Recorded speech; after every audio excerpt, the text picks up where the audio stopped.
తాకట్లో ఉన్న మీ బంగారాన్ని విడిపించి ఆ రోజు ఆన్లైన్ రేటుకి కొంటాం. Sharma gold company. నమస్కారం అండి, సుమన్ టీవీకి స్వాగతం. నేను గీతాంజలి. ఇవాళ మనతో పాటు ఉన్న అతిథి అయ్యగారి నాగేంద్ర కుమార్ గారు. వారి గురించి ఒక మాటలో చెప్పాలంటే ఆధ్యాత్మిక సాధనలో ఉన్నారు. అలాగే జగద్గురువులు ఆది శంకరాచార్యుల వారికి, అలాగే కంచిపీఠానికి పరమ భక్తులు వారు. ప్రత్యేకించి ఎన్నో విషయాల పట్ల అందరికీ అర్థమయ్యే రీతిలో వివరణాత్మకంగా సందేశం ఇస్తూ ఉంటారు, చెబుతూ ఉంటారు. ఇవాళ మనకి ఎన్నో సందేహాలు ఉన్నాయి, అవన్నీ కామెంట్స్ రూపంలో మీరు అడిగినవి, అవన్నీ కూడా వారి ముందు ఉంచుతాను. అలాగే కంచిపీఠానికి సంబంధించి ఎటువంటి కార్యక్రమాలు వారు చేస్తూ ఉంటారు, అసలు వారి కర్తవ్యం ఏంటి, అవి మన దాకా ఎలా వస్తున్నాయి, మనం వాటిని ఎలా వినియోగించుకోవచ్చు, గురువుగారి మాటలో విని తెలుసుకుందాం. నమస్కారం గురువుగారు. నమస్కారం. ప్రధాన సందేహం ఏంటంటే, మీరు ఆది శంకరాచార్యుల వారి భక్తులు, ఎవరు కాదు ఆయన భక్తులు అన్నట్టుగా సర్వం అందరూ ఆయనకి భక్తులే, అందరూ వారు బోధించిన మార్గంలో నడుస్తున్న వాళ్ళమే, తెలుసుకుంటున్న వాళ్ళమే.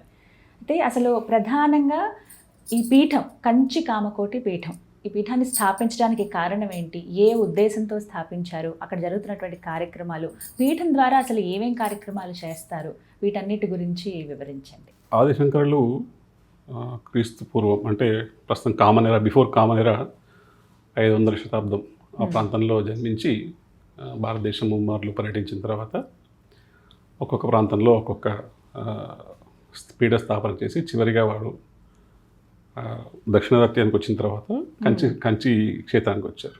కంచి క్షేత్రం ఏంటంటే అది బ్రహ్మ విద్యాస్థలం. అది బ్రహ్మ విద్యాస్థలం. అక్కడ బ్రహ్మ విద్య బోధించబడుతుంది, బోధించబడుతూనే ఉంటుంది.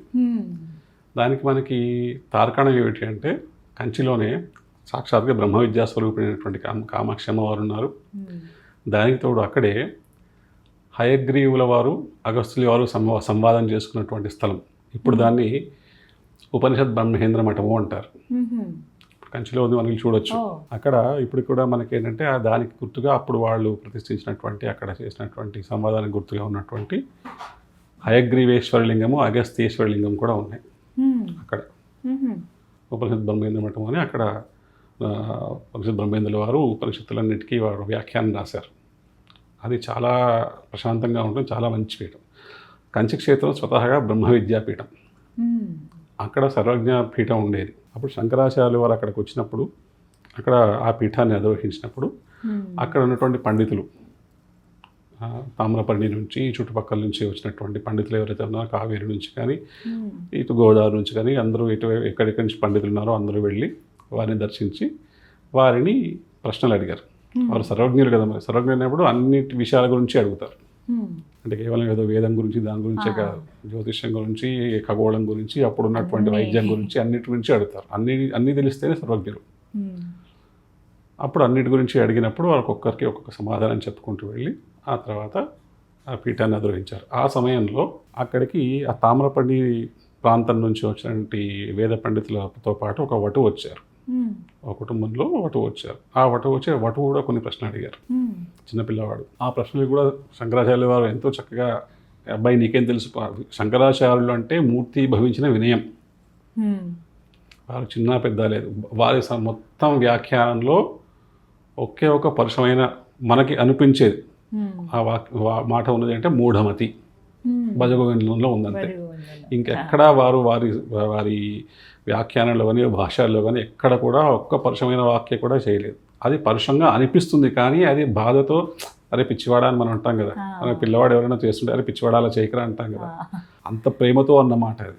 అలా అటువంటి వారు ఈ పిల్లవాడు అడిగిన ప్రశ్నలు కూడా ఎటువంటి ఇది లేకుండా చక్కగా వారికి సమాధానం చెప్పి ముచ్చటపడి అతనికి సన్యాస దీక్ష ఇప్పించి అతనికి సర్వజ్ఞాత్మేంద్ర సరస్వతి అని నామకరణం చేసి వారిని అక్కడ కంచిలో ఆయన అధిష్ఠించిన పీఠానికి అక్కడ కామకోటి పీఠం స్థాపన చేసి దానికి మొదటి ఆచార్యులుగా ఆ పిల్లవాడిని పెట్టారు. ఆ పిల్లవాడు పెరిగి పెద్దయి ఇంకా పూర్తి శిక్షణ పొందాలి కదా, అయ్యే వరకు కూడా సురేశ్వరాచార్యులు అని వారికి ముందు పెట్టి వారి ఆధ్వర్యంలో వీరు నేర్చుకోమని చెప్పారు. అందుకే ఇప్పటికీ కంచిపీఠంలో శంకరాచార్యుల వారి తర్వాత సర్వజ్ఞాత్మేంద్ర సరస్వతి స్వామి వారికి ముందు సురేశ్వరాచార్యులు అని చెప్తారు ఇప్పటికీ. అక్కడికి మండల మిశ్రాగ్రహారం ఉంది, కంచిలో మండల మిశ్రాగ్రహారం ఉంది ఇప్పటికీ వారి పేరుతో. చేసిన తర్వాత అక్కడ బ్రహ్మ విద్యని బాగా ప్రాపగేట్ చేయాలని, జ్ఞానం ప్రచారం చేయాలని అక్కడ ప్రముఖంగా, ఆ తర్వాత ధర్మ ప్రచారం చేయాలి. ధర్మప్రచారం అది సాధారణంగా అక్కడ స్వామివారి పీఠాలు పెట్టిందే ధర్మప్రచారం కోసం. ధర్మప్రచారంతో పాటు బ్రహ్మజ్ఞాన ప్రచారము, దాంతోపాటు శ్రీ విద్యా ప్రచారం. అక్కడ విద్య అమ్మవారి దగ్గర చేసి అక్కడ శ్రీ విద్యకి ఇప్పటికీ ఆటపట్టు కామాక్షి అమ్మవారు. మహామహోపాధ్యాయ లక్ష్మణ సూరి గారు వారు భగవత్పాద అభ్యుదయం అని రాసిన దాంట్లో వారు ఏం చేశారంటే శ్రీచక్రం స్థాపయామాస శ్రీ కామాక్ష పురతో గురు మఠం చ స్థాపయామాస తత్ర విద్యాభివృద్ధయే. అక్కడ విద్యాభివృద్ధి ఇవ్వాలని చెప్పి అక్కడ శ్రీచక్రం అని ప్రతిష్ఠ చేశారు. ఆ తర్వాత అక్కడ నుంచి పరంపరాగతంగా అప్పటి నుంచి అలాగా కంచి కామకోటి పీఠం భారతదేశానికి వచ్చిన భక్తులకు అలా సేవలు అందిస్తూనే ఉంది. దాంతోపాటు శంకరాచార్యులు వారు ఎప్పుడు కూడా విద్యా వైద్యం గురించి చెప్పేవారు. అదే బాటలో అక్కడ ఉన్నటువంటి అందరు శంకరాచార్యులు వారు ప్రముఖంగా ఇప్పుడు అంటే అప్పుడు ఉన్నటువంటి జనాభాకి తగ్గట్టుగా ఇప్పుడు చాలా జనాభా పెరిగింది కాబట్టి చంద్రశేఖరేంద్ర సత్యస్వామి వారు వేదం గురించి, జయేంద్ర సత్యస్వామి వారు వైద్యం గురించి, శంకర వేయేంద్ర సత్యస్వామి వారు విద్య గురించి, ఈ మూడు కలిపి మళ్ళీ వేదం విద్యా వైద్యం అందరికీ అందాలని చెప్పేసి ఎన్నో శంకర హాస్పిటల్స్ ఇక్కడ నుంచి మన తమిళనాడు నుంచి మొదలు పెట్టుకుంటే అస్సాం అటువైపు వరకు, కాశ్మీర్ వైపు వరకు చాలా చోట్ల దాదాపు ప్రతి రాష్ట్రంలోనూ ఎన్నో హాస్పిటల్ కట్టించారు. చాలా చోట్ల చాలా ఫ్రీగా జరుగుతాయి. పెద్ద పెద్ద డాక్టర్లు అందరూ కన్సల్టేషన్కి వచ్చి వాళ్ళందరూ ఆపరేషన్స్ అన్నీ కూడా వాళ్ళు చేస్తారు. మీరు you take the top lead అంటాం కదా, అలాంటి డాక్టర్లు అందరూ వచ్చి కూడా అక్కడ హాస్పిటల్లో వచ్చి సర్వ్ చేస్తారు. శంకర ఐ హాస్పిటల్ చాలా ఫేమస్ దేశం మొత్తంలో కూడా. అలాగా తర్వాత విద్యకు వచ్చేసరికి శంకర వేయేంద్ర స్వామి వారు ఏం చేస్తున్నారంటే ఇంటిగ్రేటెడ్ స్కూల్స్ అని చెప్పి, అంటే ఇప్పుడు వేదం నేర్పిస్తున్నాం పిల్లలకి, వాళ్ళు ఆధునిక సమాజంలో ఉన్నటువంటి ఇప్పుడున్న పోకడలు తగ్గట్టుగా విద్య నేర్చుకోకపోతే దానికి మనం స్కేలప్ అవ్వకపోతే సమాజంలో వెనకబడిపోతారు. కాబట్టి ఏం చేస్తారంటే వేద విద్యతో పాటు ఈ లౌకిక విద్యను కూడా నేర్పించి రెండింటిని కలిపి నేర్పిస్తూ దీన్ని ఇంటిగ్రేటెడ్ స్కూల్స్ అని పెట్టారు. గురుగారు, భారతదేశ వ్యాప్తంగా చూస్తే గనక కంచిపీఠం నుంచి విద్యకు అసలు ఎలాంటి ప్రాధాన్యత ఇస్తున్నారు? వీరి తరపున చేస్తున్నటువంటి కార్యక్రమాలు ఏంటి? విద్యకు ఉన్నప్పుడు రెండు విద్యలు మళ్ళీ, ఒకటి వేద విద్య, ఒకటి మామూలుగా ఇప్పుడు ఉన్నటువంటి కరికులం బేస్డ్ సిబిఎస్ఈ కానీ ఇలాంటివి ఏవైతే ఉన్నాయో మామూలు విద్య. ఇవి కాకుండా చేతి వృత్తులు. పూర్వకాలం ఏవైతే కుల వృత్తులు అనేవాళ్ళమో అలాంటి చేతి వృత్తులు ఏవైతే ఉంటాయి, ఈ మూడింటి మీద కూడా ప్రస్తుతం ఉన్నటువంటి శంకరాచార్యులు వారు, మహానుభావులు శంకర విజయేంద్ర స్వామి వారు దాని మీద ఎక్కువ ఫోకస్ పెట్టి ఇంటిగ్రేటెడ్ పాఠశాలలు ఏర్పాటు చేశారు. దాంట్లో మళ్ళీ అంటే ఆడపిల్లలకి వేరే పెట్టారు, సంప్రదాయ స్కూల్స్ అని చెప్పి. మీరు వినే ఉంటారు, హైదరాబాద్లో ఉంది, తిరుపతిలో పెద్ద క్యాంపస్ ఉంది, హైదరాబాద్లో ఉంది, విజయవాడలో ఉంది, ఇలా మళ్ళీ నాసిక్, ఇలా వివిధ ప్రాంతాల్లో సంప్రదాయ పాఠశాలలు పెట్టి అమ్మాయిలకి ఏం చేస్తారంటే పొద్దున్న మామూలుగా స్కూలు, వాళ్ళు రెసిడెన్షియల్ స్కూల్సే ఉన్నాయి మ్యాక్సిమము. వాళ్ళు దాని ఏంటంటే పొద్దున్నే వీళ్ళు లేచి పొద్దున్న కార్యక్రమాలన్నీ చేసుకున్న తర్వాత మామూలుగా అందరూ పిల్లలు ఎలాగైతే స్కూల్కి వెళ్ళి చదువుకొస్తారో అలా చదువుకొచ్చిన తర్వాత వీళ్ళకి పూలు అల్లడం దగ్గర నుంచి ఇంట్లో మడి ఏదైనా పూజ జరిగినప్పుడు వాళ్ళకి మడికి ఏదైనా వండి పెట్టాలి, నైవేద్యం పెట్టాలి అంటే ఎలా ఏమేమి పదార్థాలు చేయాలి, ఏమేమి వేయాలి, ఏమేమి వేయకూడదు, దానికి ఎలా వండాలి, మన ఆహారం ఎలా ఉండాలి దగ్గర నుంచి, ఏ పూజ ఏ పండగ ఏది వచ్చినప్పుడు, సంక్రాంతి వచ్చింది గొబ్బెమ్మ ఎలా చేసుకుని ఎలా పాటలు పాడుకుని ఎలా ఏం ఆడుకోవాలి, ఉగాదికి వచ్చినప్పుడు ఉగాది పచ్చడి ఎలా చేయాలి, దసరా వచ్చినప్పుడు ఈ బొమ్మల కొలువులు ఎలా పెట్టుకోవాలి, ఇవి నేర్పుతూ మళ్ళీ దీంతో పాటు కూడా వాళ్ళకి ఇంట్రెస్ట్ ఉన్న లలిత కళలు, వీణ నేర్చుకుందాం అనుకున్నారు, ఫ్లూట్ నేర్చుకుందాం అనుకున్నారు, లేదా ఇంకేదైనా సంగీతం నేర్చుకుందాం అనుకున్నారు, లేదా ఆర్ట్ బొమ్మలు గీడి నేర్చుకుందాం అనుకున్నారు, అవన్నీ నేర్పిస్తారు. ఇవన్నీ అంటే స్వామివారి ఉద్దేశం ఏంటంటే స్త్రీలు బలంగా ఉండగలిగితే, వాళ్ళు మంచి జ్ఞానవంతులై మంచి కళలు వాళ్ళు శక్తివంతులుగా ఉండగలిగితే కనుక కుటుంబాలు బాగుపడతాయి. కుటుంబాలు బాగుపడితే ఊళ్ళు బాగుపడితే దేశం బాగుపడుతుంది. సో ముందు అటువంటి మన సంస్కృతి సంప్రదాయాలు ఇవన్నీ పిల్లలకు నేర్పించి ఎట్ ది సేమ్ టైం మళ్ళీ వాళ్ళు బయట రన్నింగ్ రేస్లో వెనకబడిపోకుండా వాళ్ళకి మామూలు విద్య నేర్పించి మంచి మంచి టాప్ ర్యాంక్స్లో పాస్ అవుతున్న వాళ్ళు ఉన్నారు. అవునండి, చాలా మంచి మంచి పొజిషన్స్ మంచి లో ఉన్న పొజిషన్తో వాళ్ళు వచ్చిన వాళ్ళు వస్తున్నారు. ఇప్పుడు హైదరాబాద్ లో ఉన్నాయండి, హైదరాబాద్లో ఉంది. కంచిపేట ఇంటిగ్రేటెడ్ స్కూల్స్. సంప్రదాయ స్కూల్ అని చెప్పేసి మనకి ఇక్కడ గచ్చిబౌలిలో ఉంది హైదరాబాద్లో. అంటే మామూలుగా వాళ్ళు చదువుకునేటువంటి ఇప్పుడు ఎల్కేజీ నుంచి ఇలా స్కూల్ ఎల్కేజీ కాదు, 4th నుంచి 5th నుంచి తీసుకుంటున్నారు లెక్క. దానికి ఒక్కొక్క ఏరియాలో దాన్ని పట్టి ఉంటుంది కదా, ఇన్నేళ్ళు అయిన తర్వాత ఈ క్లాస్కి అలా అప్గ్రేడ్ చేసుకోవచ్చు అని. అలాగే హైదరాబాద్లో ఇప్పుడు ఉంది. అలాగే మనకి 4వ తరగతి నుంచి తీసుకుంటారు. మరి చిన్నపిల్లలు తీసుకుంటే మేనేజ్ చేయడం కూడా కష్టం కాబట్టి అలా తీసుకుంటారు. అలాగే అబ్బాయిలకు వచ్చేసరికి పొదిలిలో ఒక పెద్ద పాఠశాల కట్టారు. పొదిలిలో పెద్ద పాఠశాల, ఒక పెద్ద అది ఒక సేవాగ్రామ్ లాగా, సనాతన ధర్మ సేవాగ్రామ్ లాగా అని చెప్పేసి అందులో అందరూ అన్ని రకాల వాళ్ళు, అన్ని వృత్తుల వాళ్ళు, అన్ని సామాజిక వర్గాల వాళ్ళు అందరూ అందులో జాయిన్ అవ్వచ్చు, అక్కడ నేర్చుకోవచ్చు. దాంట్లో పెద్ద పెద్ద లైబ్రరీకే ఒక చాలా పెద్ద ఒక దాదాపుగా 2-3 లక్షల పుస్తకాలు పట్టేంత ప్లేస్తో లైబ్రరీ కట్టారు. అంటే రెడీగా ఉంది. దాంట్లో ఇంకా మనం ఎన్ని యాడ్ అవుతుంటే ఎన్ని కోర్సులు యాడ్ అవుతుంటే అందులో జాయిన్ అవుతుంటాయి. అక్కడ ఎంతమంది చదువుకుంటున్నారండి? అక్కడ దాదాపుగా ప్రస్తుతం ఐ థింక్ 200-300 మంది దాకా ఉన్నట్టున్నారు. ప్రస్తుతం చాలా పెద్దదని విన్నాను. చాలా పెద్ద 32 ఎకరాల్లో ఉందనుకుంటా. దాంట్లో ఏం చేశారంటే వాళ్ళతో పాటు ఈ చేతి వృత్తుల వాళ్ళకు కూడా వాళ్ళు సపరేట్గా, ఇప్పుడు కుమ్మరి వాళ్ళు అనుకోండి, వాళ్ళ కోసం ఇట్లాగా మొత్తం ప్లాన్స్ అన్నీ రెడీ ఎగ్జిక్యూటివ్ చేయడానికి రెడీగా ఉన్నాయి. ఎవరెవరు జాయిన్ అయ్యి ఈ కోర్సు సెలెక్ట్ చేసుకుంటే అది తీసుకోవచ్చు. అలాగే చెన్నైలో ఉన్నాయి వేదము విద్య. మళ్ళీ అలాగే తమిళం ప్రాధాన్యం అండి, లేకపోతే సంస్కృతమే ఉంటుందా? అంటే జనరల్ డిస్కషన్స్ అప్పుడు వాళ్ళు మరి లోకల్ వాళ్ళు వచ్చినప్పుడు లోకల్ లాంగ్వేజ్ మాట్లాడతారు కదా, అది సంస్కృతం కూడా నేర్పిస్తారు. వేద విద్య ఉంటుంది. అలాగే సంగీతము, స్కూల్, ఈ రెండింటికి మళ్ళీ వేరే ఉంది, ఎక్స్క్లూజివ్గా అలాగ ఉంది. దాంతోపాటు సన్నాయి వాద్యం చేసేవాళ్ళు ఉంటారు కదా, వాళ్ళకు అంటే ఇప్పుడు మనకి పెళ్ళిళ్ళలో వంటలో చాలా మంగళకరమైనటువంటి విషయం అది చాలా, దాన్ని కూడా గురుముఖత నేర్చుకుని మంచి మంచి కీర్తనలు పాడి, ఎప్పుడు పెళ్లి కూతురు వచ్చినా లేదా ఏదైనా మంచి శుభమైన ఘట్టం ఉన్నప్పుడు కూడా ఒక మంచి అవసరాన్ని బట్టి వాళ్ళు మంచి మంగళకరమైనటువంటి పాటలు పాడాలి. అలా కాకుండా ఈ మధ్య ఆఫ్ రేట్ అయిపోయిందంటే సినిమా పాటలు పాడేయడం, ఇలాంటివి సంబంధం లేని, అంటే రాగతాళ లయాలు లేకుండా పాడడం వల్ల దొరకట్లేదు. ఎగ్జాక్ట్లీ. అందుకేం చేశారంటే కార్వేట్ నగరం అని మనకి చిత్తూరులో ఉంది, తిరుపతి దగ్గర, అక్కడ ఒక పాఠశాల పెట్టారు. వాళ్ళు ఈ విద్య పూర్తిగా నేర్చుకుంటారు. వాళ్ళు నేర్చుకుంటారు. మనం వాళ్ళు సంప్రదిస్తే మనం ఎక్కడున్నా వాళ్ళు మనకి పంపిస్తారు. అలాగే ఇది మళ్ళీ ఆడవాళ్ళు కూడా పెట్టారు. ఆడవాళ్ళు కూడా మళ్ళీ ఈ సన్నాయి నేర్చుకోవడము, ఇవన్నీ ఆ మహిళ మొత్తం సంబంధించిన మొత్తం నేర్చుకుంటారు. వాళ్ళకి మూలికా వైద్యం నేర్పిస్తున్నారు అన్నీ కూడా. దాని తర్వాత ఇంకొకటి, నేను స్వామివారి దగ్గర ఉన్నప్పుడే జరిగిన ఇది ఏంటంటే గోవుల్ని కాయడం.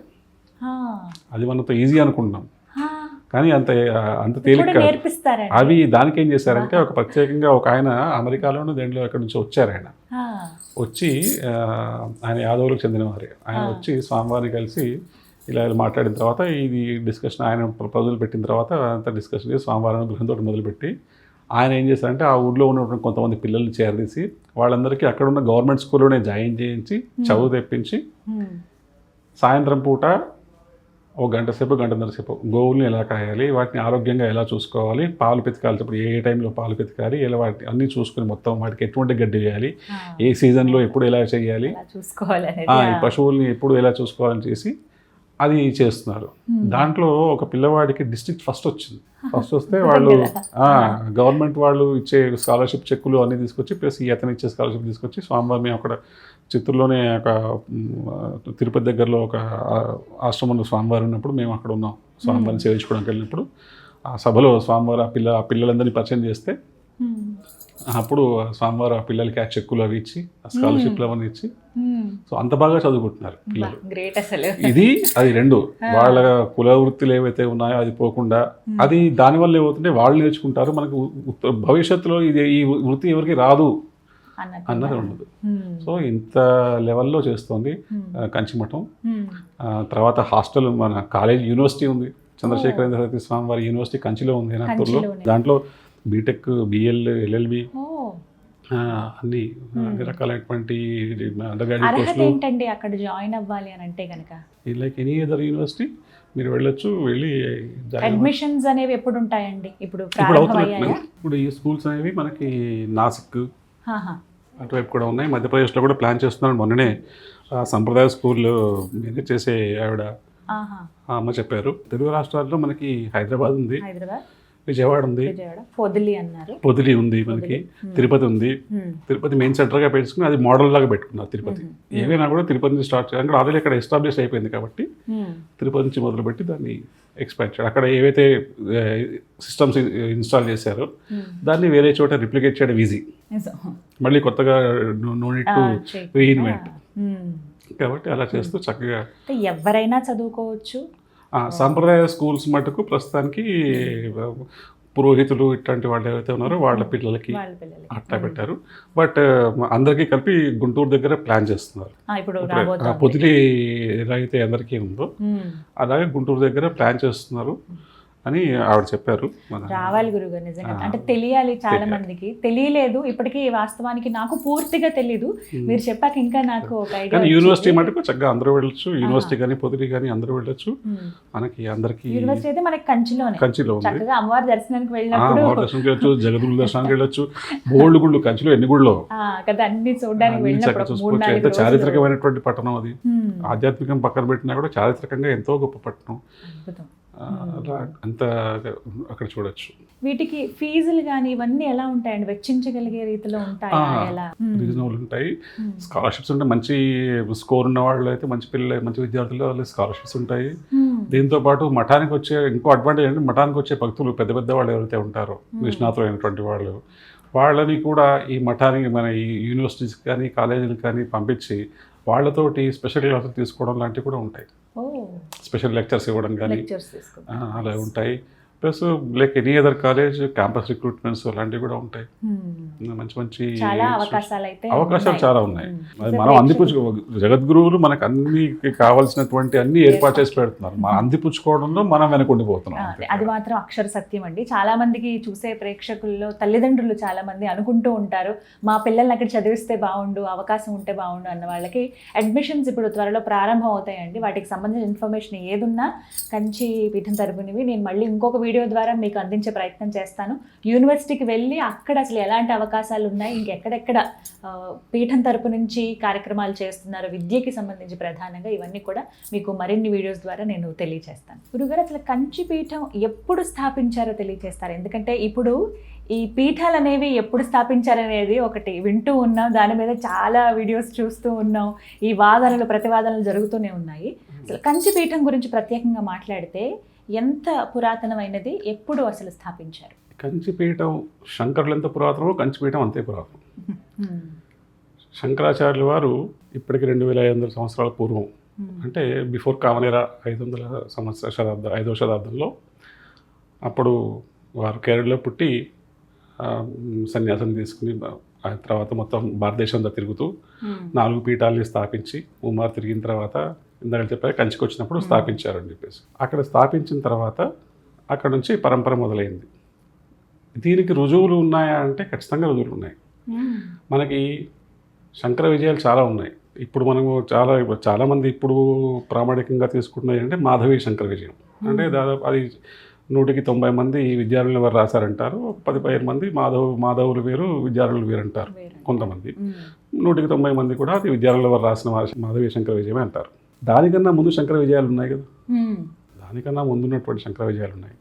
ఆనందగిరి ఉంది, శంకరాభ్యుదయం ఉంది, చిత్సుకేంద్రులు రాసినటువంటి బృహత్ శంకర విజయం ఉంది, చిద్విలాసం ఉంది, ఇలాగా శివరహస్యం ఉంది, మార్కండేయ సంహిత ఉంది. వీటిలన్నింటిలో కూడా శంకరాచార్యులు మార్కండేయ సంహిత, శివరహస్యం అన్నింటిలో శంకరాచార్యులు రాబోయే దాని గురించి చెప్పినప్పుడు ఈ ఆనందగిరియము, ఈ బృహత్ శంకర విజయం అన్నీ కూడా శంకరాచార్యులు వచ్చిన తర్వాత ఏమేమి జరిగింది అని రాశారు. ఈ శంకర విజయాలన్నింటిలోంచి కలిపి దాదాపుగా ఒక 1800 శ్లోకాలతోటి, 1800 చిల్లర శ్లోకాలతోటి విద్యారణ్యుల వారు మాధవి శంకర విజయం అనే ఒక కావ్యాన్ని ఇచ్చారు. అంతకుముందు ఒక ఆటోబయోగ్రఫీ, ఒక జర్నల్ లాగా ఉన్నటువంటి శంకర విజయాలని ఆయనకు ఒక కావ్య స్థాయిని తీసుకొచ్చారు. ఆ బృహత్ శంకర విజయం కూడా దాదాపు కావ్య స్థాయిలోనే ఉంటుంది. అంతకుముందు దానికన్నా ముందున్నటువంటి వాటిని ఈ మాధవి శంకర విజయాన్ని ఒక కావ్య స్థాయిలోకి తీసుకొచ్చారు. అయితే ఈ విద్యార్థుల వారు 12వ శతాబ్దంలో దాదాపుగా 1280 ఆ ప్రాంతాల్లో వచ్చారు. మనకు 1280 ఆ ప్రాంతాల్లో వచ్చి 1390 వరకు ఉన్నారు. వారు విజయనగర సామ్రాజ్య స్థాపనకి వారు సహకారం చేసి వాళ్ళ యొక్క మార్గదర్శనం చేసి తర్వాత మన శృంగేరి పీఠాన్ని అధిరోహించారు. అయితే వారికన్నా ఒక దాదాపు కొన్ని దశాబ్దాల పూర్వం తెలుగు చోళరాజులు ఉండేవారు. విజయగండ గోపాల చోళరాజు అని చెప్పేసి ఆయన దాదాపు 12వ శతాబ్దం మొదట్లో కంచి మఠానికి అంబీపురం అని చెప్పేసి ఒక గ్రామాన్ని 108 మంది బ్రాహ్మణులకి రోజు నిత్యాన్నదానం కోసం ఇస్తున్నాం అని చెప్పేసి శాసనం వేయించి ఇచ్చారు. దాన్ని అంబీపురం అంటారు. అది 12వ శతాబ్దం 12-13 శతాబ్దాల మధ్యలో జరిగినది. అది దానికి శిలాశాసనం ఉంది, తామ్రపత్రాలు ఉన్నాయి. దానికి తామ్రపత్రాలు ఉన్నాయి. అంటే అప్పుడు విద్యారణ్యుల వారు ఈ మాధవి శంకర విజయం రాయకముందే కంచిలో శంకరాచార్యుల వారికి స్థలం ఇచ్చినట్టుగా, అంటే రాజుగారు అక్కడ ఉన్నటువంటి చోళరాజు గారు, తెలుగు చోళరాజు గారు స్థలం ఇచ్చినట్టుగా మనకి శాసనం ఉంది. వీళ్ళు తెలుగు చోళరాజులు అంటే మనమసిద్ధి వీళ్ళంతా నెల్లూరు వాళ్ళు ఉన్నారు కదా, ఆ వంశంలో వచ్చినటువంటి విజయగండ గోపాల రాజు గారిని వారు ఇచ్చారు. దాంట్లో అది కూడా శాసనం ఉంది, మనకు శాసనం ఉంది. శాసనం చదవమంటే చదువుతాను నేను కూడా. ఇక్కడ కరణామ సంవత్సరంలో రాజుగారు వేయించి ఇచ్చినటువంటి అంబికాపురం అనే గ్రామాన్ని అప్పుడున్నటువంటి శంకరాచార్యుల వారు, ఆంధ్ర చోళ రాజు అనేటువంటి విజయగండ గోపాలరు వారు ఇచ్చినటువంటి శాసనంలో ఏం చేస్తారంటే, సోయం శ్రీ గండగోపాల చోళ క్ష్మాపతి రాత్మన పట్టాభిషేచనాదూర్ధ్వం వర్షే చ సతి షోడశే శ్రీ హస్తిశైలనాథస్య నిలయాత్ పశ్చిమే మఠే. హస్తిశైలము అంటే మన వరదరాజ స్వామివారి ఆలయం, హస్తిగిరి అంటాం మనం. దానికి పశ్చిమంలో ఉన్నటువంటి మఠం, దానికి పశ్చిమంలో ఉన్న మఠం కంచి కామకోటి మఠం. ఆ మఠానికి నిగమాంత రహస్యార్థం శిష్యేభ్య అని చెప్తూ నిత్యాన్నదాన విధి సంతర్పిత ద్విజన్మనే శ్రీ శంకరార్య గురవే వత్సరే కర సంగీతే. కర సంవత్సరంలో అక్కడ ఉన్నటువంటి మఠంలో ఉన్నటువంటి శంకరార్య గురువు, శంకరాచార్యులు అనేటువంటి గురువు గారికి ఈ అంబికాపురాన్ని ధారాదత్తం చేస్తున్నాను. ఇది నిత్యాన్నదానం జరగాలి ఇక్కడికి వచ్చేటువంటి దీని మీద వచ్చే ఆదాయంతో అని చెప్పేసి 12వ శతాబ్దంలోనే వారు శాసనం వేయించారు.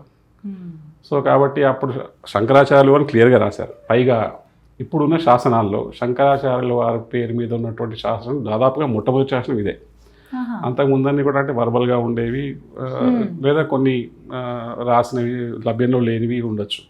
మొట్టమొదటి లభ్యంలో ఉన్నటువంటి శాసనం ఇదే దాదాపుగా. ఇది ఆ లెక్కన అప్పుడే అక్కడ కంచి మఠంలో ఉన్న వాళ్ళు శంకరాచార్యులు కారు అనే వాళ్ళకి ఎవరైతే ఉన్నాయో ఇంతకన్నా సమాధానం ఏమవుతుంది. దీని తర్వాత మళ్ళీ 16వ శతాబ్దం ఆ ప్రాంతాల్లో విజయనగర రాజులు ఎవరైతే వచ్చారో, హరిహరాయలు బుక్రాయలు వాళ్ళ పరంపరలో వచ్చినప్పుడు వరదరాజ స్వామి వారి యొక్క ఆలయం కట్టించినప్పుడు ఆ వెనకాల శంకరాచార్యుల వారి గురించి ఈ విరాళాలు ఇస్తున్నాము శంకరపురం అని చెప్పేసి, అది తమిళంలో ఏదో పేరు అంటారు దాన్ని, సురుట్టెల్ ఏదో అంటారు దాన్ని. యాక్చువల్గా అది శంకరార్యపురం అని చెప్పేసి అప్పుడు శంకరాచార్యపురం అని చెప్పేసి అప్పుడు పెట్టి దానికి మేము విరాళాలు ఇస్తున్నాం అని చెప్పేసి శాసనాలు ఉన్నాయి, గుడి గోడల మీద శాసనాలు ఉన్నాయి. కంచిలో శంకరాచార్యుల వారు ఉన్నారు అని చెప్పడానికి, వారు అక్కడ మఠ స్థాపన చెప్పడానికి అక్కడ ఉన్న ఎన్నో గుళ్ళలో శంకరాచార్యుల వారి విగ్రహాలు ఉన్నాయి, స్తంభాల మీద. అన్ని సాక్ష్యాలు. సరే, అది రాను శంకరాచార్యుల వారు ఎప్పుడు పుట్టారు, లేదా ఇక్కడ ఉన్నారు అక్కడ ఉన్నారు అని పక్కన పెడితే వారి బోధనలు మనం ఎంతవరకు తీసుకెళ్తున్నాం, వారి తత్వాన్ని ఎంత ముందుకు తీసుకెళ్తున్నాం అనేది చాలా ఇంపార్టెంట్ అక్కడ. ఇది కంచి పీఠానికి సంబంధించి దీన్ని బట్టి ఇప్పుడున్న చాలా మొదటి నుంచి ఉన్నది, అన్ని మఠాలు ఎప్పటి నుంచి ఉన్నాయి, ఇది ఎప్పటి నుంచే ఉన్నది. దానికి వాటికి వీటికి 2-3 ఏళ్ళు తేడా ఉంటుంది. అంటే స్వామివారు అక్కడ స్థాపించి ఒక 2 ఏళ్ళ లేక ఇంకో చోట స్థాపించి అలా వచ్చారు కాబట్టి దాదాపు ఆయన స్వామివారు 27వ సంవత్సరంలో ఎప్పుడో కంచికి వచ్చినట్టు ప్రమాణమే వారి వయసు. కాబట్టి అప్పటి నుంచి శంకరమఠం ఉంది, నేళ్లుగా నడుస్తూనే ఉంది. అప్పటి నుంచి 70 మందికి పైగా పీఠాధిపతులు వచ్చారు. వాళ్ళందరూ మనం కాదు అంటే వాళ్ళందరూ అసత్యమనం కాదు కదా.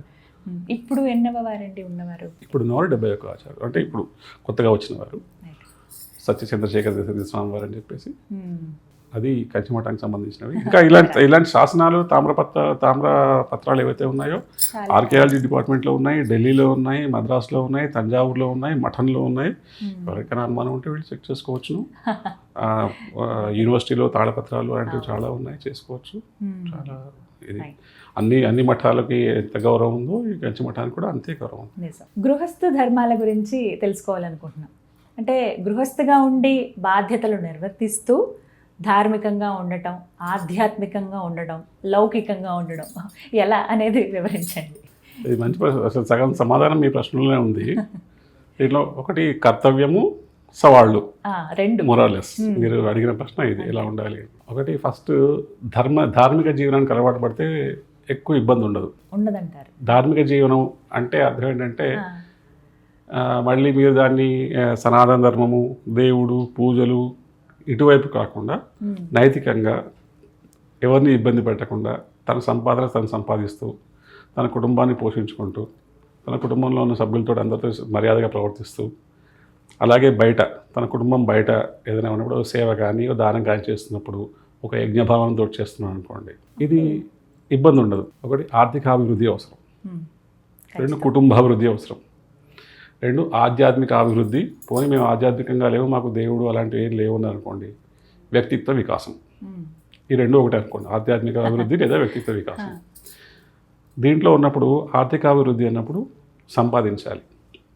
ఎలా సంపాదించాలంటే మనకి ఉన్నటువంటి ధార్మికమైన మార్గంలో, నైతికమైన మార్గంలో, చట్ట పరిధిలో మనం ఎంత సంపాదిస్తామో అంత సంపాదించి దాంట్లో కొంత భాగం రేపటికి పిల్లలకో దేనికో భవిష్యత్తుకో మనం ఎంత 10,000 సంపాదించవచ్చు, 15,000 సంపాదించవచ్చు, 1,00,000 సంపాదించవచ్చు, కోటి సంపాదించవచ్చు. మనకి ఎంత వీలైతే అంత రేపటి కోసం అని చెప్పి, అంటే కుటుంబ అవసరాల కోసం అని చెప్పి దాచుకొని ఇప్పటికి మనకి ఎంత కావాలి, మన ఏమేమి చేసుకోవాలి అని లెక్కలు వేసుకుని చేసుకోవడం. ఇది ఆర్థిక అభివృద్ధి. ఎలా మెల్లమెల్లగా దాన్ని ఆర్థిక స్వావలంబన చేసుకోవడం. దాని తర్వాత కుటుంబాభివృద్ధి. కుటుంబాభివృద్ధి ఏంటంటే నేను ఏదో ఉద్యోగానికి వెళ్ళి వస్తున్నాను, తీసుకొచ్చి ఇంట్లో డబ్బులు ఇచ్చేస్తాను, మా ఆవిడ ఏదో వండేస్తుంది, పిల్లలు తింటారు, చదువుతారు లేదా పోతారు, ఇలాంటివి కాకుండా కుటుంబ సభ్యుల మధ్యలో అనురాగము, ఆప్యాయతలు వీళ్ళు పెంపొందించుకుంటూ వాళ్ళతో 4 కబుర్లు చెప్పుకుంటూ ఏది మంచి ఏది చెడు బేరీలు వేసుకుంటూ వాళ్ళతో ఉండి, వీలుంటే ఇప్పుడు అది మైక్రో ఫ్యామిలీస్ అయిపోయాయి కాబట్టి అదర్వైజ్ వీలుంటే తాతగారు, నానమ్మ, అమ్మమ్మ, నాన్న, తాతగారు వీళ్ళందరితో కలిసి ఉండడం, లేదా కనీసం వారాంతాల్లోనూ అట్లా కలిసి ఉండడం వల్ల అలా కొంత అభివృద్ధి. దీనివల్ల ఏమవుతుంది, ఇంట్రాక్షన్ పెరుగుతుంది. జనాలతో ఇంట్రాక్షన్ పెరిగినప్పుడు మనకున్న సవాళ్ళు ఏంటి, వాళ్ళు ఏం చేశారు, ఇటువంటి సవాళ్ళు వచ్చినప్పుడు వాళ్ళు ఏం చేశారు, మనం ఇప్పుడు ఇలాంటి సవాళ్ళు వచ్చినప్పుడు మనం ఏం చేయాలి, ఇలాంటి విషయాలు తెలుస్తాయి. మూడవది ఆధ్యాత్మిక అభివృద్ధి లేదా వ్యక్తిత్వ వికాసం. దీనికి మనకేంటంటే మనం ఇప్పుడు చాలా కార్పొరేట్లో చూస్తే మెంటల్ హెల్త్ అంటారు. వీళ్ళు చాలా స్ట్రెస్ ఎక్కువైపోతున్నారు, ఉద్యోగంలో స్ట్రెస్ ఎక్కువై, ఇంట్లో ఫ్యామిలీలో సరిగా లేక వాళ్ళు ఏదో ఆత్మహత్యలు చేసుకుంటున్నారు, అది డిప్రెషన్స్కి వెళ్ళిపోయి. దీనికి ఏంటంటే నీకోసం నీ పర్సనల్ స్పేస్ అంటాం మనం. పర్సనల్ స్పేస్ అంటే నీ ఒక్కడిగా ఉండి ఏదో రూమ్లో తలిపేసి కూర్చోవడం కాదు. నువ్వు దానికి ఏం చేయాలంటే రోజుకి ప్రార్థన లేదా ధ్యానం, కాసేపు ఒక పఠనం, ఏదో బుక్, మీకు నవల ఇష్టమైతే ఏదైనా మంచి నవల, మంచి సాహిత్యం ఉన్నది, అంటే ఏదో ఏది పడుతుంది కాక మంచి సాహిత్యం ఉన్నది, ఏదో ఒక భాష నేర్చుకుందాం అంటున్నారు, ఇంగ్లీష్లో బాగా ప్రొఫెషన్సీ రావాలనుకుంటున్నారు, ఇంగ్లీష్ నవల, మంచి నవల ఏదో ఒకటి, లేదు తెలుగు గురించి రావాలనుకుంటున్నారు, సంస్కృతం గురించి రావాలనుకుంటున్నారు, లేదా పురాణ వేదాలు ఇలాంటివి చదవాలనుకుంటున్నారు, వాటి గురించి వివరాలు తెలుసుకోవాలనుకుంటున్నారు, దానికి సంబంధించిన పుస్తకాలు ఉన్నాయి. అవి రోజుకి ఒక 5 పేజీలు, 4 పేజీలు, 3 పేజీలు, ఒక పావు గంట, అరగంట పెట్టుకోవడం. తర్వాత అందరూ కూర్చుని వీలైతే ఓ స్తోత్రమో, ఓ పాఠమో, ఏదో ఒకటి పాటలు వినడమో, ఏదో ఒక హాబీ అనమాట. బేసికల్గా ఏదో ఒక హాబీ పెట్టుకోవాలి, అలవాటు చేసుకోవాలి. చెస్ ఆడడము, క్యారమ్స్ ఆడడము, లేకపోతే వాకింగ్కి వెళ్ళడము, లేదా తోట పని చేసుకోవడం, మొక్కలు పెంచుకోవడము. దీనివల్ల ఏమవుతుందంటే స్ట్రెస్ ఆటోమేటిక్గా తగ్గిపోతుంది. మనం ఏదైతే స్ట్రెస్ తీసుకుంటామో కొంచెం రిలాక్స్ అవుతుంది, మన మైండ్ డైవర్ట్ అయ్యి రిలాక్స్ అవుతుంది. ఇవన్నీ చేస్తూ కూడా అంటే మనకి చేస్తూ కూడా మనం ఏం అలవర్చుకుంటూ ఉండాలంటే సహనం అలవర్చుకోవాలి, వివేకం అలవర్చుకోవాలి, ఆత్మస్థైర్యం తెచ్చుకోవాలి. సహనం ఏంటంటే ఆపదలు వస్తాయి, ముందస్తు కాబట్టి ఇంట్లో గొడవలు వస్తాయి, బయట నుంచి మనకి ఏవో తెలియని ఇబ్బందులు వస్తాయి. వాటిని సహనంగా ఎదుర్కొన కావాల్సినటువంటి లక్షణాన్ని అలవర్చుకోవాలి. అంటే వివేకం, ఇప్పుడు ఈ పని చేయడం ద్వారా నాకు ఆ ఇబ్బంది వస్తుంది, ఇది చెయ్యాలా వద్దా, ఇది నా కుటుంబానికి నాకు అవసరమా, ఈ పని లేదు నేను ఆ పని చేస్తాను, నాకు అదే నచ్చింది ఆ పని చేస్తాను, నా కుటుంబం ఏమైనా పర్వాలేదు, వాళ్ళకి ఇబ్బంది వచ్చినా పర్వాలేదు అనుకుని వెళ్తావా, లేదు అంటే పర్వాలేదు ఆ పని మనకు వద్దు, మనకు దూరంగా ఉండడం బెస్ట్. మన లక్ష్యం ఏమిటి, దీని మీద ఈ వివేచన ఉండాలి. మూడోది ఆత్మస్థైర్యం, ఏదైనా రాని ఏమైనా రాని నేను బతికి నిలబడతాను, నా కుటుంబాన్ని పైకి తీసుకొస్తాను అంటే ఆత్మస్థైర్యం. ఈ 3 అలవర్చుకోవాలి. ఈ 3 అలవర్చుకోవాలంటే పై చెప్పిన 3 ఉండాలి. ప్రార్థన కాసేపు ఒక పావు గంట ప్రార్థన. నేను దేవుడిని మాకు నమ్మకాలు లేకుండా అంటే బీ కామ్ ఫైట్ కాసేపు సమ్ మెడిటేషన్, దాంతోపాటు ఒక హాబీ, ఇలాంటి ఏదో ఒకటి చిన్న మొక్కలు పెంచుకోవడం కావచ్చు, ఇల్లు దులుపుకోవడం కావచ్చు, ఏదైనా కూడా mind diversion from your routine, ఒక వ్యాపకం పెట్టుకుంటే ఇవి తప్పకుండా మంచి రిజల్ట్స్ ఇస్తాయి. అంటే సన్యాసం తీసుకునో లేకపోతే పూర్తిగా అన్ని త్యజించి వెళ్ళిపోయి చేయక్కర్లేదు, గృహస్థులుగా ఉంటూ కూడా ఇవన్నీ నిర్వర్తించుకోవాలి. ఇది చక్కటి సలహా అండి. కృష్ణుడు సన్యాసం తీసుకోలేదు, అవును, రాముడు సన్యాసం తీసుకోలేదు, కానీ అంత చక్కగా వాళ్ళ బాధ్యతలు. కానీ అదే సన్యాసం తీసుకోవడం తప్పు అని కాదు. సన్యాసం తీసుకోవడానికి ఆ స్థాయికి వచ్చి అంత వైరాగ్యం వచ్చేస్తే మహానుభావులు ఇక ఎంతకన్నా మాకు చేయడానికి ఏం లేదు అనుకున్నప్పుడు ఆ సన్యాసం అది ఆటోమేటిక్గా ఆ వైరాగ్యం వస్తుంది. ఆ అవకాశం ఉండి ఆ అర్హత వచ్చినప్పుడు సన్యాసం తీసుకుంటారు. దాన్ని సన్యాసం తీసుకున్నాక వాళ్ళు సన్యాసంలో ఉండడమే కాకుండా వాళ్ళు ప్రపంచానికి మార్గదర్శులు అవుతారు. అది వేరే, అది టోటల్గా డిఫరెంట్. గృహస్థులుగా ఉండి చేయడం అనేది చేయడానికి మనం చాలా గృహస్థాశ్రం ఉత్కృష్టమైనది కాబట్టి చేయొచ్చు. దీంట్లో ఇబ్బందులు ఉన్నా కూడా మనం వాటిని నిలబడి చేసుకోవచ్చు. మనకు కావాల్సింది చెప్పాక సహనము, ఆత్మస్థైర్యము, వివేచన ఉండాలి. మనకంటూ ఒక విచారణ చేసుకోవడానికి, కుటుంబ సభ్యులతో టైం స్పెండ్ చేయడానికి ఫస్ట్ టైం ఉండాలి, సంపాదించాలి. గురుగారు ఒక మాట అండి, ఎంత మనం ఇట్లా ఉన్నా కూడా ఇప్పటి జనరేషన్ని చూస్తూ ఉన్నాము. జెన్జీ చాలా ఫాస్ట్ జనరేషన్, ఏమైనా నిర్ణయాలు తీసుకోవాలన్నా ఇన్స్టెంట్గా అప్పటికప్పుడు, కావాలనుకుంటే తక్షణమే అవి వచ్చేయాలి, రాలేదంటే డిప్రెషన్లోకి వెళ్ళిపోవటం, పక్కన వాళ్ళకి అంటే తల్లిదండ్రుల వాళ్ళకి ఉంటే ఫ్రెండ్లీగా ఉంటేనే ఉంటున్నారు, లేదు స్ట్రిక్ట్ పేరెంట్స్ అయితే మాత్రం అసలు ఒప్పుకోకపోవడం కానీ, పేరెంట్స్కి పిల్లలకి మధ్య గ్యాప్ రావడం, ఇవన్నీ ఇప్పటి జనరేషన్లో చూస్తున్నాం. అంటే ఇది మున్ముందు తరాల్లో ఎలా ఉండబోతోంది? లేదు ఇప్పటి ఈ జెన్జీని మనం మార్చగలమా, కొంచెం ఆధ్యాత్మికంగా వాళ్ళని మళ్లించగలమా అని అంటే మీ అభిప్రాయం ఏంటి? సాధ్యం కాదు ఏం లేదమ్మా, సాధ్యం ప్రయత్నించవచ్చు. అయితే దీనికి కావాల్సింది మొట్టమొదట సహనం, ఆత్మస్థైర్యం ఆఫ్ పేరెంట్స్. కరెక్ట్ మాట అన్నారు. వాళ్ళు తల్లిదండ్రులు ఎవరైతే ఉన్నారో వాళ్ళు సహనంగా కూర్చోబెట్టి ఇలా కాదరా అబ్బాయి ఇలా కాదరా అబ్బాయి ఇలాగా అని చెప్పి చెప్పడం. మనకి చిన్నప్పుడే సామెత మొక్క ఏముందని మానే ఉందని అని చెప్పి మొక్క దశలో ఉన్నప్పుడే మెల్లగా చెప్తూ వస్తూ ఉంటే అది వాళ్ళకి మెల్లగా రిజిస్టర్ అయిపోతుంది. దానికి మనం టైం వెచ్చించాలి. నా దగ్గర టైం లేదు అనుకున్నప్పుడు పిల్లలు వాళ్ళు మనకు టైం ఇవ్వరు, మనం చెప్తే వినడానికి కూడా వాళ్ళంతా ఇచ్చగించకపోవచ్చు. సో దానికి మనం ఏం చేయాలంటే ముందు నుంచి చిన్నప్పటి నుంచే మనం వాళ్ళకి మెల్లగా చెప్పుకుంటూనే ఉండాలి.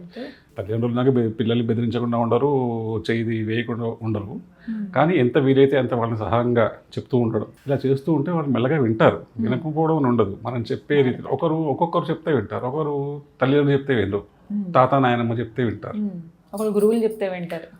అలాగే వారు ఎవరు చెప్తే వింటారో అన్నది చూసుకుని, ఎలా చెప్తే వింటారో అన్నది చూసుకుని దాన్ని మనం బేరీ చేసుకుని ఆ ప్రకారంగా అంటే వాళ్ళు వెళ్ళే మార్గం ఎలా ఉందో దాన్ని మనం మార్చడానికి మనం కొద్దిగా ముందు వెనక అడ్జస్ట్ చేసుకుని వాళ్ళని మనం మార్చుకోవాల్సి ఉంటుంది.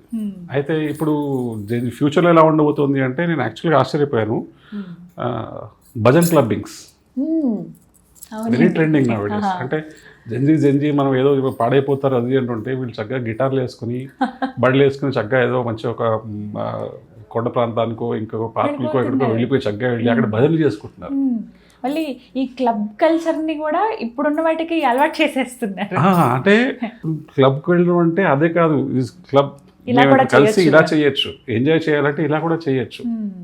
ఆ సంగీతము ఆ హోరే ఉండక్కలేదు, దీంతో కూడా చేయొచ్చు. భజన్ క్లబ్బింగ్ అనేది Gen Z is attracted to that. నేను అది చాలా ఆశ్చర్యపోయిన విషయం. అది ఎంత మంచి అంటే వాళ్ళు 2-3 వీడియోలు కూడా ఇచ్చారు, వాళ్ళు చక్కగా పాడుతున్నారు భజనలు. ఇది ఒక చేంజ్, మంచి change, this is very good change. అంటే మనం అందరూ కూడా శాస్త్రీయ సంగీతం ప్రకారంగానే చేస్తారు అని మనం చెప్పలేము, కానీ ఎలా పలికినా భగవన్నామం పలుకుతున్నారు, సంస్కారంగా ఉంటున్నారు. అలా అని చెప్పి భజన్ క్లబ్బింగ్ అని చెప్పేసి ఈ క్లబ్బుల్లో వేసి పబ్బుల్లో వేషాలు వేయట్లేదు, చక్కగా పద్ధతిగా ఉంటున్నారు, చప్పట్లు కొట్టుకుంటూ భజనలు చేసుకుంటూ చేస్తున్నారు. ఇన్స్ట్రుమెంట్స్ మారాయి అంతే. ఇంతకుముందు చేడతలు మనం ఏదో డోర్లు కొట్టుకునేవాళ్ళం, ఇప్పుడు గిటార్లు అలాంటివి పట్టుకుని వాళ్ళు చేస్తున్నారు. వెరీ నైస్, దాన్ని అప్రిషియేట్ చేయాల్సిందే అలాంటివి. అట్లా కొత్త తరం కొత్త ఒరవడి కూడా తీసుకురావచ్చు. ఆ టైంలోనే వాళ్ళకి ఏంటంటే వీలుంటే ఆ 4 ఫ్రెండ్స్ 5 ఫ్రెండ్స్ ఎవరు ఉన్నారో వాళ్ళు ఇలాంటి టాపిక్స్ డిస్కస్ చేసుకునేటువంటి ఒక వాతావరణం మనం క్రియేట్ చేయగలిగితే నిజం, పురాణాల నుంచి మనం ఏం నేర్చుకోవచ్చు ఏం చెప్పచ్చు ఇలాంటివి చేయగలిగితే చాలా బాగుంటుంది. రెండోది పిల్లలందరికీ కూడా చాలా పక్క వాళ్ళు చూసి పెడతారు, మనం ఆ పార్క్కి వెళ్దాం ఈ పార్క్కి వెళ్దాం, లేదా అదొక ఫ్యాంటసీ వరల్డ్కి వెళ్దాం ఇక్కడికి వెళ్దాం ఆ సినిమాకి వెళ్దాం. దాంతోపాటు ఏంటంటే ఖచ్చితంగా ఏదో ఒక ఫేమస్ గుడికి, పాత గుళ్ళకి, పాత క్షేత్రాలకి, చాలా ఫేమస్ అయిన క్షేత్రాలకి తీసుకెళ్ళి ఈ క్షేత్ర ప్రాశస్త్యం ఏమిటి. ఫర్ ఎగ్జాంపుల్ మనకి ఇక్కడ వరంగల్ దగ్గర రామప్ప ఉంది, రామప్పకి తీసుకెళ్ళచ్చు. తిరుమల క్షేత్రం ఉంది, తిరుమలలోనే ఎన్నో గుళ్ళు ఉన్నాయి. తిరుమల కిందకి వెళ్తే మనం శ్రీనివాస మంగాపురం దగ్గర నుంచి, అరవేలు మంగాపురం దగ్గర నుంచి, అప్పలాయకొండ దగ్గర నుంచి ఇలా చాలా గుళ్ళు ఉన్నాయి. కాళహస్తీశ్వర స్వామి ఉన్నారు, అక్కడికి వెళ్ళి భక్త కన్నప్ప, ఇలా ఇవి చెప్పి ఈ కథలు చెప్పి ఆ గోపురాలు ఆ శిల్పాలు అన్నీ చూపించి ఇది చెప్తే వాళ్ళకి కాస్త దాంట్లో ఇంట్రెస్ట్ కలుగుతుంది. ఇదేదో కథ, ఫస్ట్ వాళ్ళకి కథనే అనుకోవచ్చు, let it be a story, no problem. వాళ్ళు ఎట్ ద స్టేజ్ వాళ్ళు కొంచెం పెరిగి పెద్ద అర్థం చేసుకుని, ఓ ఇది నిజంగా జరిగినటువంటి చరిత్ర, ఇది మన చరిత్ర అని తెలుసుకుంటారు, ఇది మన సంస్కృతి, దీనికి మనం వారసులు అని తెలుసుకుంటారు. దాంతోపాటు ఏం చేయాలంటే చిన్నప్పటి నుంచి వాళ్ళని ఏదో ఒక పుస్తకం, స్టడీ మెటీరియల్ కాకుండా ఏదో ఒక పుస్తకం అవుట్ ఆఫ్ ద సిలబస్, ఒక మంచి పుస్తకం ఏదో ఒకటి, అంటే పిచ్చి పిచ్చి పుస్తకం కాకుండా ఏదో ఒక మంచి వాళ్ళకి వ్యక్తిత్వ వికాసం కానివ్వండి, లేదా పురాణాల్లోంచి తీసినటువంటి కథలు కానివ్వండి, లేదా ఎవరైనా పెద్దలు రమణ మహర్షి చెప్పినటువంటి కథలు, లేదా ఇంకే వివేకానందుడు చెప్పినటువంటి కథలు, రామకృష్ణ పరమహంస చెప్పినటువంటి కథలు, ఇలాంటి కథలు ఉన్న పుస్తకాలు రోజుకు ఒక పేజీ 2 పేజీలో వాళ్ళని చదువుకునేట్టుగా మనం ప్రోత్సహిస్తే అది మెల్లమెల్లగా వాళ్ళకి అలవాటు అవుతుంది. వాళ్ళు ఎప్పుడైనా తప్పుదారి వెళ్దాం అనుకున్నా కూడా సడన్గా ఎప్పుడో ఇది ట్రిగ్గర్ అవుతుంది. ఒక 2-3 సార్లు తప్పు చేసినా 4వ సార్లు తప్పు చేయబోతుంటే ఇది ట్రిగ్గర్ అవుతుంది. ఆ కథలో నేను చదివాను, ఇలా చేయకూడదు కదా. ఎందుకంటే బయటికి వెళ్ళిపోయిన తర్వాత పిల్లలు కంట్రోల్ లేదు ఇప్పుడు మనకి, ఎప్పుడు ఎవరైనా చేస్తారో తెలియదు మనకి. మనం 24 గంటలు వాళ్ళ మీద దృష్టి పెట్టి ఉండలేము. వాళ్ళు అలా అని చెప్పేసి వాళ్ళు ఇంట్లోనే ఉండాలని ఇంట్లో కట్టేసి వాళ్ళ వృద్ధిని ఆపలేము, కరెక్ట్ కాదు కూడా కదా. కాబట్టి అప్పుడు ఇలాంటివన్నీ నేర్పిస్తూ ఉంటే మెల్లమెల్లగా వాళ్ళు మారుతారు, ఖచ్చితంగా మారుతారు. ఖచ్చితంగా మార్పు వస్తుంది. ఎంతో ఆశగా ఎదురు చూస్తున్నాం. ఈసారి అసలు వేసవి సెలవులు చాలా చక్కగా క్షేత్రాలన్నీ నిండిపోతాయేమో పిల్లల్ని తీసుకుని అని అనిపిస్తోంది నాకు. ఖచ్చితంగా అదే అలా జరగాలని కోరుకుంటున్నాను. మంచిగా అటు వెళ్ళాలి ఇటు వెళ్ళాలి పిల్లలు, కాబట్టి పిల్లలకి ఆ ఉత్సాహం ఉండాలి. ఉత్సాహం రావాలంటే ఇటువైపు ఎంజాయ్ చేసి వాళ్ళు చక్కగా చూసుకుని నలుగురు కాస్త నీళ్ళలో ఆడుకోవడమో, చెట్లు ఎక్కడమో, ఇలాంటి ఆటలు ఏమంటున్నా అలా ఆడుకుంటూ ఉండాలి. అట్ ద సేమ్ టైం సైమల్టేనియస్గా ఆ పక్కనే ఉన్న గుడికో క్షేత్రానికో వెళ్ళి చూసి దాని ప్రాసెస్ని తెలుసుకుని దాని యొక్క వైభవాన్ని వాళ్ళు ఎంజాయ్ చేయగలిగారు.